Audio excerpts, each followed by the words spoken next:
Hello students, welcome back to my YouTube channel.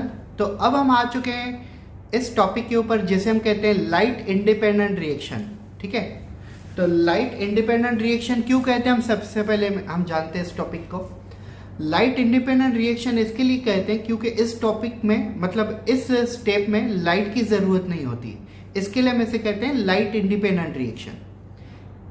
इसी को ही हम कहते हैं डार्क रिएक्शन, बिकॉज लाइट की जरूरत नहीं है तो हम बेसिकली उसे कहेंगे डार्क रिएक्शन।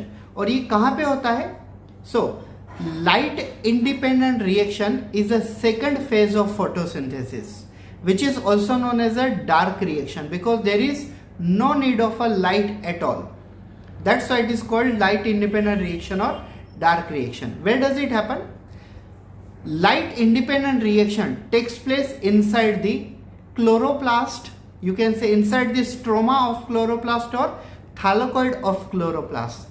क्लोरोप्लास्ट के अंदर जो स्ट्रोमा के अंदर ग्रेना होते हैं, ग्रेना के अंदर जो थाइलाकोइड होते हैं, थाइलाकोइड के अंदर बेसिकली डार्क रिएक्शन होती है। और what is the purpose of dark reaction? The main purpose of dark reaction is to produce glucose. ठीक है, डार्क रिएक्शन का सबसे इंपॉर्टेंट पर्पस होता है कि ग्लूकोज प्रोड्यूस करना। इस वजह से हम इस प्रोसेस को हम कहते हैं dark reaction. Now I would like to tell you, dark reaction was first time introduced by the scientist called Blackman, and that's why dark reaction is also known as a Blackman's reaction. Dark reaction को सबसे पहली बार Blackman ने discover किया हुआ था, इसके लिए हम डार्क रिएक्शन को ब्लैकमैन्स रिएक्शन के तौर पे भी जानते हैं। ठीक है, तो ये भी एक स्टेप होती है, dark reaction also known as a Blackman's reaction. अब हम डार्क रिएक्शन को दो पार्ट्स में डिवाइड करेंगे। कौन से दो पार्ट्स में? ठीक है, in a dark reaction formation of glucose takes place in a two different way. One is a C3 pathway and second one is a C4 pathway. One is a C3 pathway and second one is a C4 pathway. So basically हम देखते हैं कि क्या होता है C3 pathway और C4 pathway. ठीक है, तो C3 pathway, C4 pathway. C3 pathway मतलब डाइकोटिलोडोनस प्लांट, C4 pathway मतलब मोनोकोटिलोडोनस प्लांट। अब डिफरेंस क्या होता है? Why we called C3, why we called C4? I tell you, काफी सारे से स्टूडेंट होते हैं जिनकी 12th स्टैंडर्ड भी कंप्लीट हो जाती है, लेकिन उन लोगों को पता ही नहीं होता कि C3 और C4 पाथवे में मेन डिफरेंस क्या है। तो पहले आप समझ लीजिए क्या डिफरेंस है। C3 pathway is always followed by dicotyledonous plant and C4 pathway is always followed by monocotyledonous plant. C3 pathway means during the dark reaction, first step called carboxylation, in which carbon dioxide is accepted by ribulose bisphosphate and turn into the 3 carbon containing product called PGA, phosphoglyceric acid. That's why it is called C3 plant और C3 pathway। मतलब क्या होता है, dicot जो plant होते हैं वो dicot plant carbon dioxide को अपने अंदर एब्जॉर्ब कर लेते हैं और एब्जॉर्ब करने के बाद जब वो फर्स्ट स्टेप करते हैं कार्बोक्सिलेशन, तो कार्बोक्सिलेशन रिएक्शन का जो रिजल्ट आता है वो 3 कार्बन वाला प्रोडक्ट होता है, उसे हम कहते हैं PGA, फॉस्फोग्लिसरिक एसिड। और तभी इस प्लांट को हम कहते हैं C3 प्लांट और इस पाथवे को हम कहते हैं C3 पाथवे और इस साइकिल को हम कहते हैं C3 साइकिल। अब इस C3 साइकिल केल्विन साइंटिस्ट ने डिस्कवर की हुई थी, मेल्विन केल्विन ने, और तभी हम बेसिकली C3 साइकिल को हम कहते हैं केल्विन साइकिल। और केल्विन को दूसरे एक साइंटिस्ट ने हेल्प भी की थी, बेंसन ने, तो तभी हम केल्विन साइकिल को केल्विन बेंसन साइकिल भी केल्विन बेंसन साइकिल के तौर से भी पहचानते हैं। और दूसरे प्लांट जो होते हैं वो होते हैं C4 प्लांट। अभी C4 प्लांट मतलब क्या? The plant which absorb carbon dioxide and prepare their first product by carboxylation, and their first product is always 4 carbon containing compounds such as a OAA, stand for oxaloacetic acid, and therefore such plants are considered as a C4 plant. C3 plant वो होते हैं जो photosynthesis में dark reaction में carboxylation process करके पहला जो product बनाते हैं वो 3 कार्बन वाला होता है, वो होता है फॉस्फोग्लिसरिक एसिड पीजीए। तभी हम इस प्रकार के प्लांट को हम कहते हैं C3 प्लांट। और C4 प्लांट वो होते हैं जो पहला प्रोडक्ट उनका जो डार्क रिएक्शन में पहला प्रोडक्ट होता है वो होता है 4 कार्बन वाला ऑक्सिलो एसिटिक एसिड, तभी उन प्लांट को हम कहते हैं C4। तो डिफरेंस समझ लीजिए, C3 plant produces first product of a 3 carbon called PGA.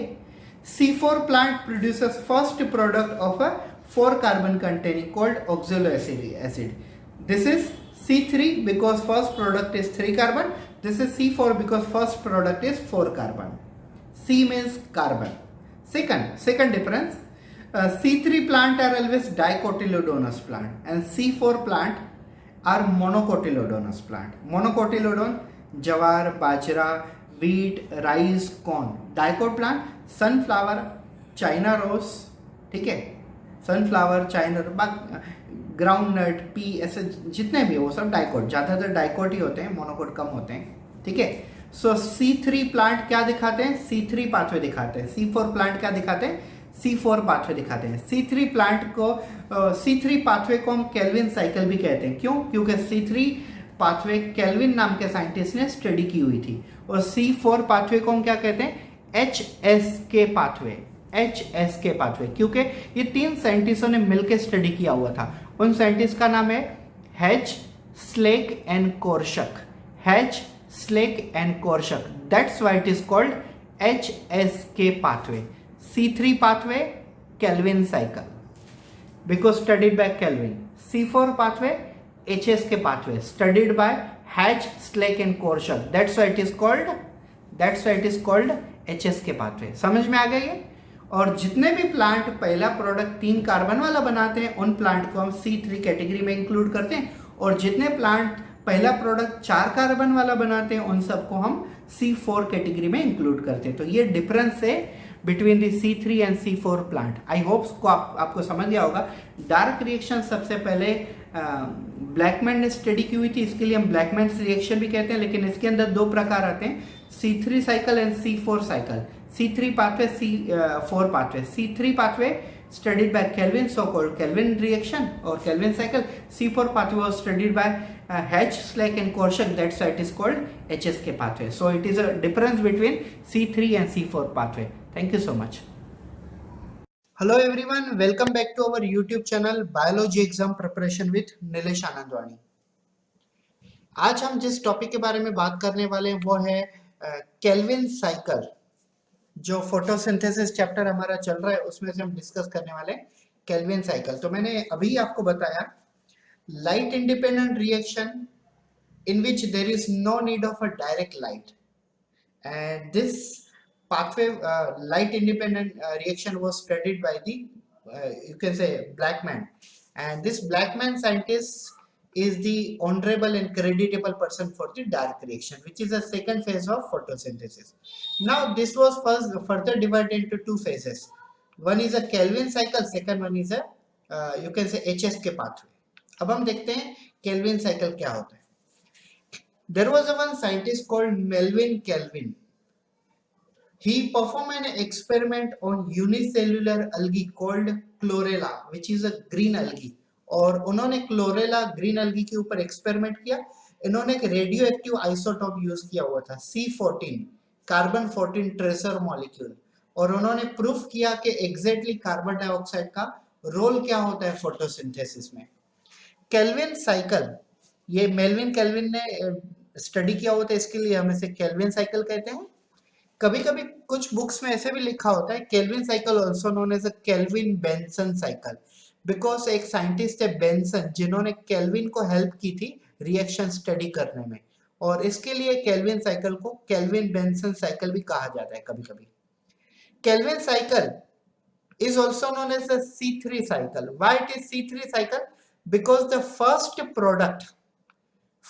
product of dark reaction, this first reaction is carbon fixation, means carboxylation, and the first product of this reaction is a PGA.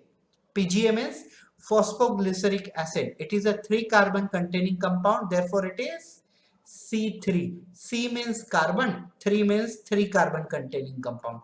तो एक याद रखिए, 3 carbon वाला product dark reaction में carboxylation reaction, ये first reaction होती है। सो इस वाली रिएक्शन में पहला जो प्रोडक्ट होता है वो 3 कार्बन वाला होता है, इसके लिए वैसे कहते हैं C3 साइकिल या तो C3 पाथवे। और जो प्लांट्स 3 कार्बन वाला प्रोडक्ट पहले बनाते हैं हम उन्हें कहते हैं C3 प्लांट। मतलब जितने भी डाइकोट प्लांट होते हैं उन सभी प्लांट को C3 प्लांट कहा जाता है और मोनोकोट प्लांट को C4 कहा जाता है। तो आइए चलिए देखते हैं C3 पाथवे मतलब केल्विन साइकिल कैसे होता है। Generally kelvin cycle is related to 4 reaction. First reaction is carboxylation.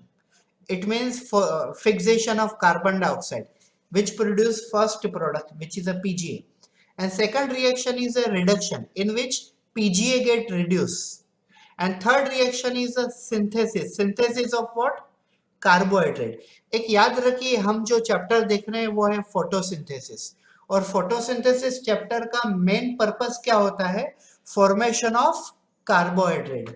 तो इस वाली रिएक्शन को, जहां पे कार्बोहाइड्रेट फॉर्मेशन होता है, इस वाली रिएक्शन को हम कहेंगे इस वाली रिएक्शन को हम कहेंगे सिंथेसिस। किसका सिंथेसिस? Synthesis of glucose. इस वाली रिएक्शन में मैं बताऊंगा आपको कि ग्लूकोज कैसे बनता है। और फाइनली लास्ट रिएक्शन होती है रीजनरेशन। किसका रिएक्शन? रीजनरेशन। फर्स्ट वाली रिएक्शन में ये जो आपको दिख रहा है RUBP, राइबोलोस बिस्फॉस्फेट, इसे हम ब्रेक डाउन करते हैं और ब्रेक डाउन करने के बाद इसमें से क्या बनता है? ये PGA। लेकिन लास्ट में फिर से हम रीजनरेट करते हैं किसको? RUBP को। तो RUBP जो हम ब्रेक करते हैं वो यहाँ पे फिर से फॉर्म होता है, इसके लिए हम इसे कहते हैं रीजनरेशन। तो आइए चलिए देखते हैं ये 3-4 स्टेप कैसे होती हैं। Let's begin. सो गाइस, अगर आपको कोई स्क्रीनशॉट लेना है इस फोटो का तो ले लीजिए, ये काफी इंपॉर्टेंट पॉइंट है। आपको 4 मार्क्स का एक MCQ आ सकता है इसमें से। तो if you want to take a screenshot, you can pause the video and take a screenshot. And if you guys want to write down all these things, just pause the video and you can write down it. ये काफी important होने वाला है आप लोगों के लिए, ठीक है? चलिए देखते हैं। Kelvin cycle, also known as a Kelvin-Benson cycle, it is showing C3 pathway. Means the plant which fix atmospheric carbon dioxide and prepare their first product of a 3 carbon, they are called C3 pathway or C3 cycles. चलिए हम देखते हैं first reaction.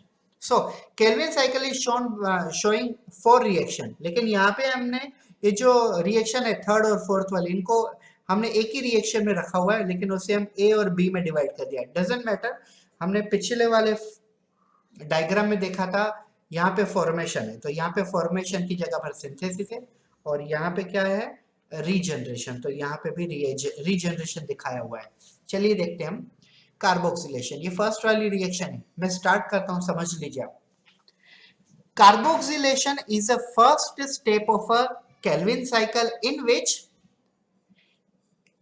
in which atmospheric carbon dioxide, मैं cursor से बता रहा हूं आपको, देखिए। Carboxylation is the first step of a Kelvin cycle in which atmospheric carbon dioxide is accepted by 5 carbon containing compound such as the RUBP, stand for ribulose, RU stand for ribulose, BP stand for bisphosphate. Atmospheric carbon dioxide is accepted by ribulose bisphosphate, which is a 5 carbon containing compound. In presence of enzyme ribulose bisphosphate carboxylase, ribulose bisphosphate carboxylase get converted into 3 carbon containing compound PGA, and there are 2 molecule of PGA. ठीक है, फिर से एक बार सुन लीजिए। Carboxylation क्या होता है? Atmospheric carbon dioxide 5 carbon containing compound accept करता है, राइबोलोज बिस्फोस्फेट जिसका नाम है। तो ये राइबोलोज बिस्फोस्फेट कार्बन डाइऑक्साइड के साथ जॉइंट होने के बाद राइबोलोज बिस्फोस्फेट कार्बोक्सिलेज एंजाइम की मदद से 2 प्रोडक्ट प्रोड्यूस करता है, 2 मॉलिक्यूल प्रोड्यूस करता है, और ये दोनों के दोनों मॉलिक्यूल कौन से हैं? 3 कार्बन वाले मॉलिक्यूल होते हैं, PGA। तो कितने मॉलिक्यूल बनते हैं? इन दोनों की मदद से दो मॉलिक्यूल बनते हैं और दोनों के दोनों मॉलिक्यूल कौन से हैं? वो है PGA, stand for phosphoglyceric acid. PGA stand for phosphoglyceric acid. तो ये जो फॉस्फोग्लिसरिक एसिड है ये दो वाले हैं, दो मॉलिक्यूल हैं। अब आप ये याद रखिए पहली रिएक्शन का जो प्रोडक्ट आया है वो कितनी कार्बन वाला है? पहली रिएक्शन का जो प्रोडक्ट है वो है 3 कार्बन वाला, और इस हिसाब से हम इस पाथवे को हम कहते हैं C3 pathway, Calvin cycle, also known as C3 plants. ये प्लांट कौन से होते हैं? डाइकोट प्लांट होते हैं। ऐसे प्लांट जिनके सीड के अंदर दो पार्ट्स हो जाते हैं उनको हम कहते हैं डाइकोट प्लांट। तो डाइकोट प्लांट कभी भी C3 पाथवे दिखाते हैं। तो चलिए हम देखते हैं सेकंड रिएक्शन। अभी यहाँ पे प्रोडक्ट क्या आया है? प्रोडक्ट आया है पीजीए, और वो पीजीए यहाँ पे रिडक्शन में जाएगा।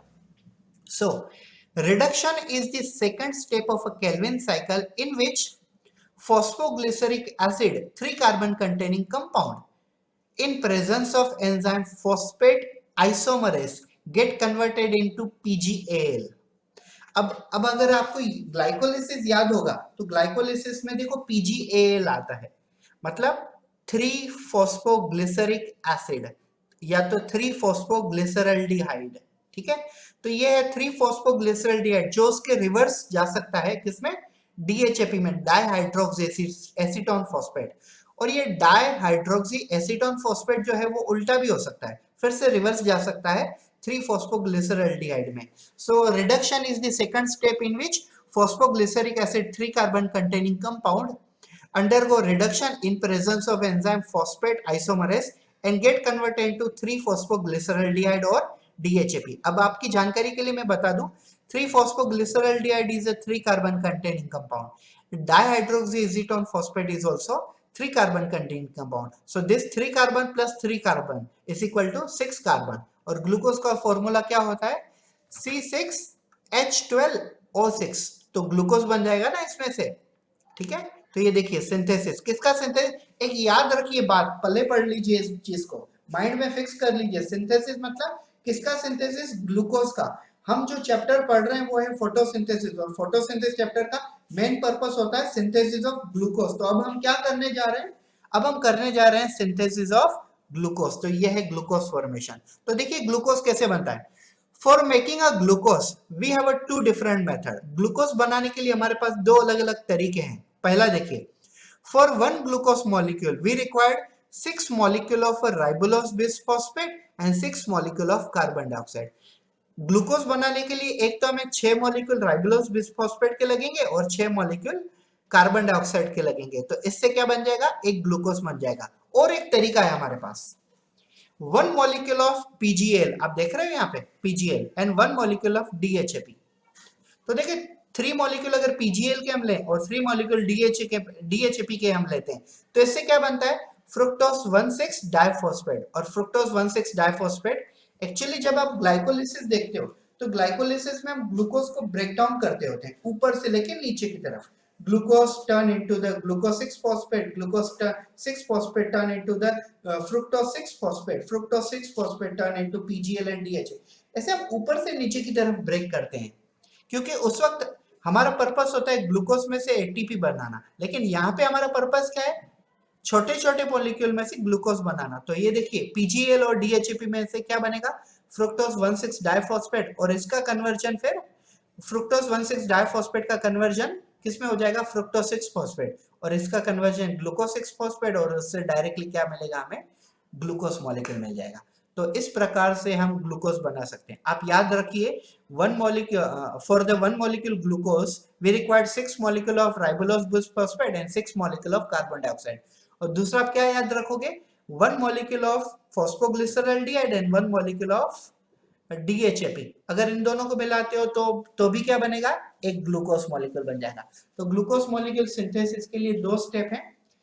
First 6 molecule of RUBP and 6 molecule of Ca2, and second step मतलब second step नहीं, second technique, second method, 1 molecule of PGL and 1 molecule of DHAP। PGL is a 3 carbon and DHAP is also 3 carbon। 3 plus 3 carbon 6 carbon। देखिए यहाँ पे भी देखिए यही चल रहा है फॉर्मेशन। तो ये turn into the carbohydrate sugar, यहाँ पे ग्लूकोज बन जाता है। चलिए हम आगे देखते हैं regeneration.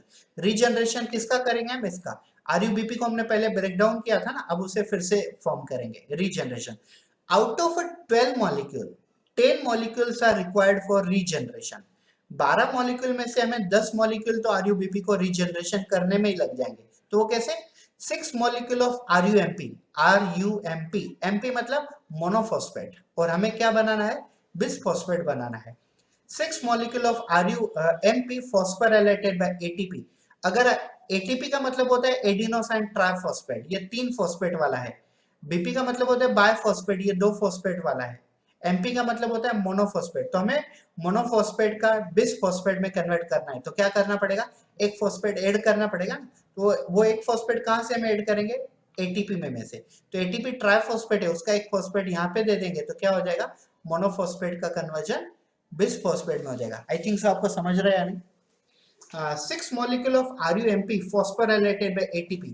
RUMP means ribulose monophosphate. This is single phosphate compound, and we are interested to convert into RUBP means 2 phosphate compound with the help of ATP. So from ATP, which is adenosine triphosphate, one phosphate we will transfer to monophosphate. So monophosphate plus one phosphate will turn into biphosphate. So this is ribulose bisphosphate, you can say biphosphate or diphosphate, one and the same thing. और एक technique है देखिए glucose बनाने की।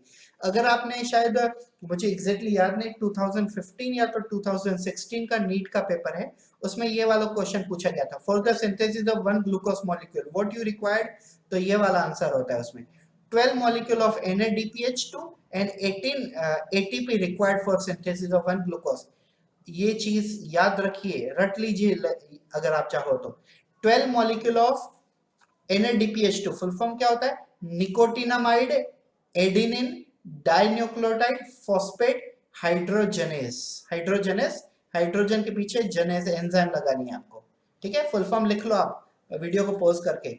Nicotinamide adenine dinucleotide phosphate hydrogenase plus 18 molecule of adenosine triphosphate which is required for synthesis of one glucose molecule।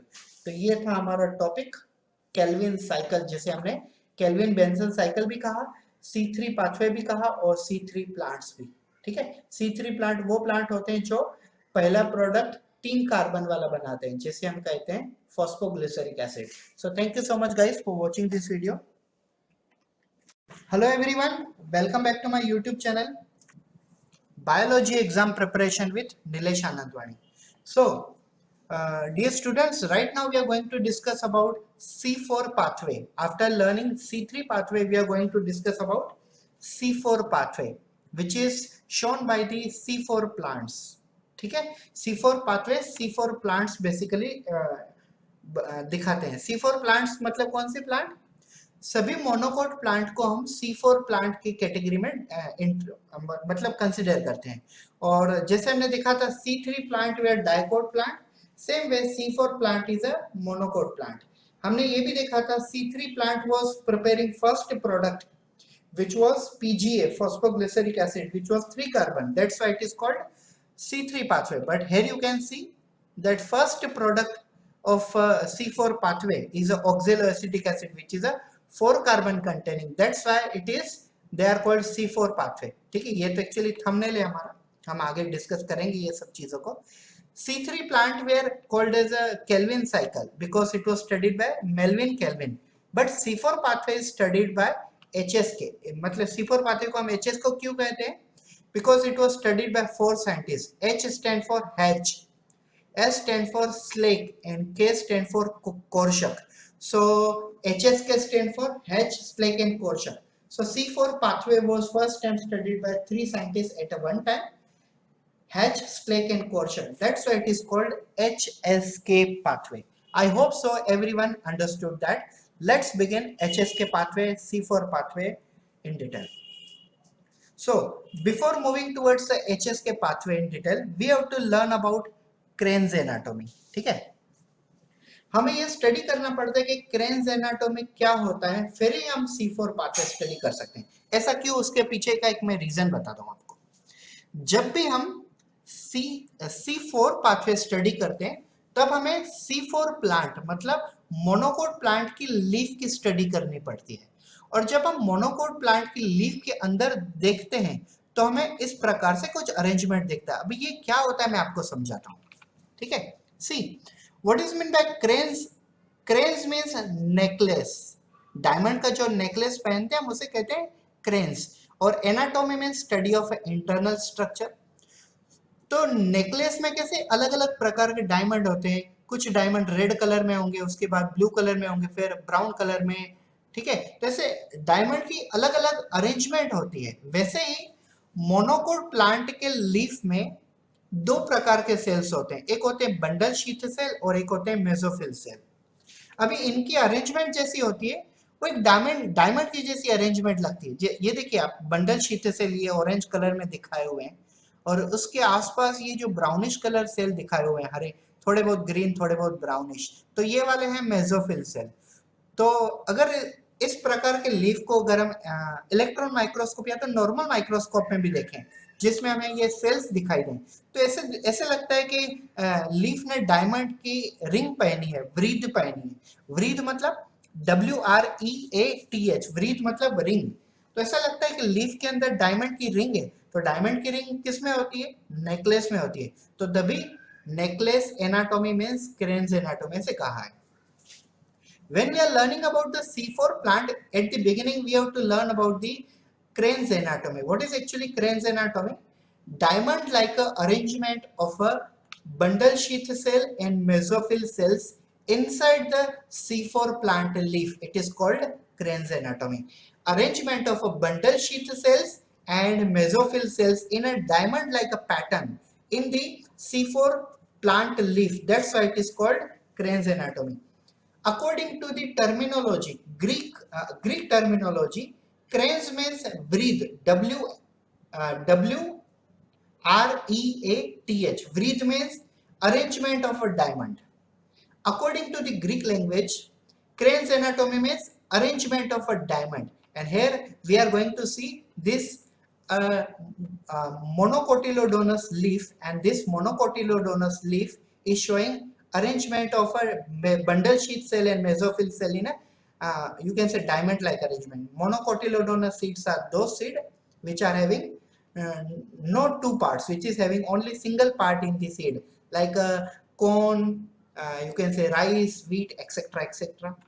See guys, here you can see bundle sheath cells, and they are basically surrounded by mesophyll cell. I would like to tell you, mesophyll cells जो होते हैं इनके अंदर chloroplast भी काफी ज्यादा होता है और ग्रेना भी काफी ज्यादा होते हैं, और इसके लिए मेसोफिल सेल्स को हम कहते हैं granal chloroplast.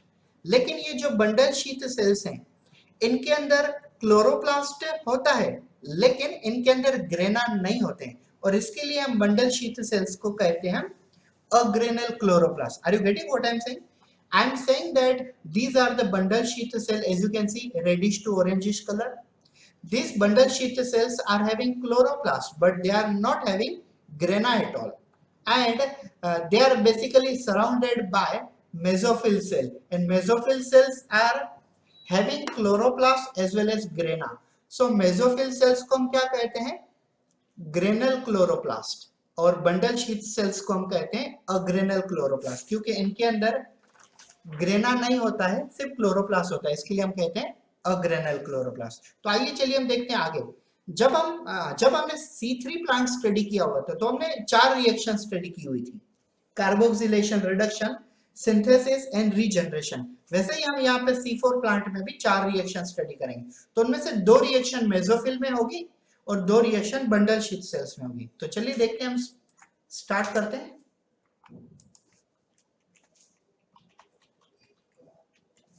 So as you can see, C4 plants are showing C4 pathway, as I told you, HSK pathway, and the full form of HSK pathway is a H stand for hatch, S stand for slack, and K stand for courser.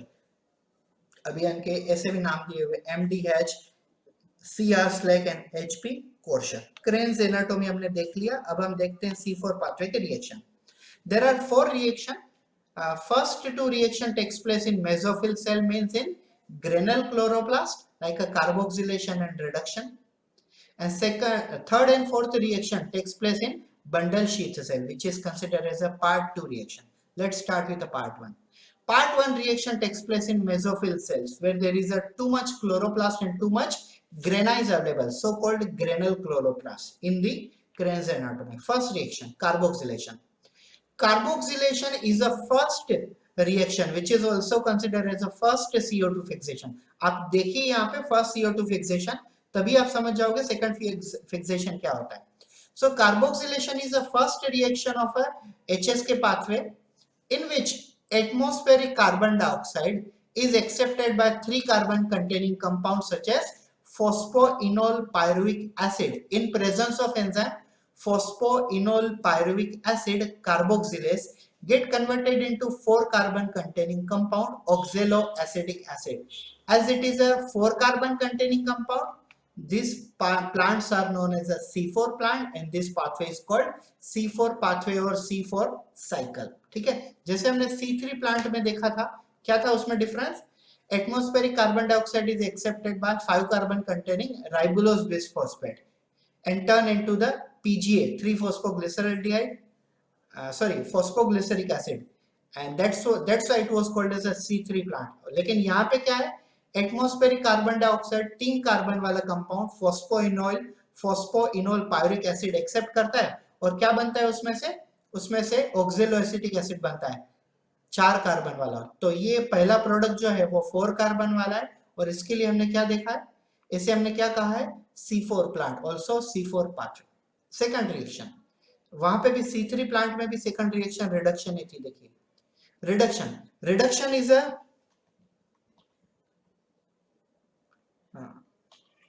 reduction is a second step of a C4 plant in which oxaloacetic acid, a product of carboxylation, in presence of enzyme malate dehydrogenase, get turned into the malic acid. Now this malic acid will enter into the bundle sheath cell where there is absence of grana. It is called a granule chloroplast and will enter into decarboxylation. This was carboxylation, now this is decarboxylation. Malic acid in presence of malic acid enter into the decarboxylation in presence of enzyme malate dehydrogenase get turned into the pyruvic acid. अगर आपको याद हो तो glycolysis का सबसे आखिरी product जो होता है वो होता है पायरुविक एसिड और पायरुविक एसिड का अगर आप उल्टा जाओ तो क्या बन जाएगा? ग्लूकोज. तो मैंने आपको C3 प्लांट में भी कहा था कि ग्लाइकोलिसिस में हम ग्लूकोज को ब्रेक करके ATP बनाते हैं, लेकिन हम फोटोसिंथेसिस में पायरुविक एसिड का उल्टा जाके अपोजिट डायरेक्शन में जाके ग्लूकोज बनाते हैं. तो ये पायरुविक एसिड है, इसका अगर हम अपोजिट में जाते हैं, ऊपर की तरफ जाते हैं, नीचे की तरफ नहीं, डिसेंडिंग नहीं, असेंडिंग की तरफ, ऊपर की तरफ अगर हम जाए तो क्या बन जाएगा? इसमें से ग्लूकोज बन जाएगा हमारा. ठीक है, अब आप ये देखिए सेकंड CO2 फिक्सेशन क्या होता है. Release of carbon dioxide accepted by, sorry double D आ गया, release of carbon dioxide accepted by carbon dioxide acceptor molecules such as RUBP and CO2 get fixed. क्या होता है? ये देखिए, ये फर्स्ट वाला CO2 फिक्सेशन है. फर्स्ट वाला CO2 फिक्सेशन मतलब जब रॉ मटेरियल PEP या तो C3 पाथवे में हमने देखा था RUBP, ये जो रॉ मटेरियल पहला CO2 फिक्स करते हैं और उससे प्रोडक्ट या तो PGA या तो ऑक्सैलोएसिटिक एसिड बनाते हैं, तो इस वाले CO2 को हम कहते हैं फर्स्ट CO2 फिक्सेशन. और उसके बाद नाइट में प्लांट CO2 बाहर फेंकते हैं और O2 अंदर लेते हैं. तो नाइट में प्लांट जब CO2 बाहर फेंकते हैं तो कुछ अमाउंट में CO2 वो अपने पास रख लेते हैं ताकि नेक्स्ट डे को जब CO2 की एब्जॉर्ब करने का टाइम आए तो वो CO2 का यूज कर सके. तो ये वाले फिक्सेशन को हम कहते हैं सेकंड CO2 फिक्सेशन. तो ये था हमारा C4 पाथवे. इससे भी क्या बनता है? ग्लूकोज. और C3 प्लांट में भी हमने क्या देखा? ग्लूकोज. अब शायद आप ये भी सोचो कि दोनों में ग्लूकोज बनता है. हाँ, दोनों में ग्लूकोज बनेगा ना, क्योंकि C3 प्लांट तो डाइकोट प्लांट है, C4 प्लांट मोनोकोट प्लांट है. प्लांट अलग है तो ग्लूकोज तो दोनों में बनेगा. Thank you so much.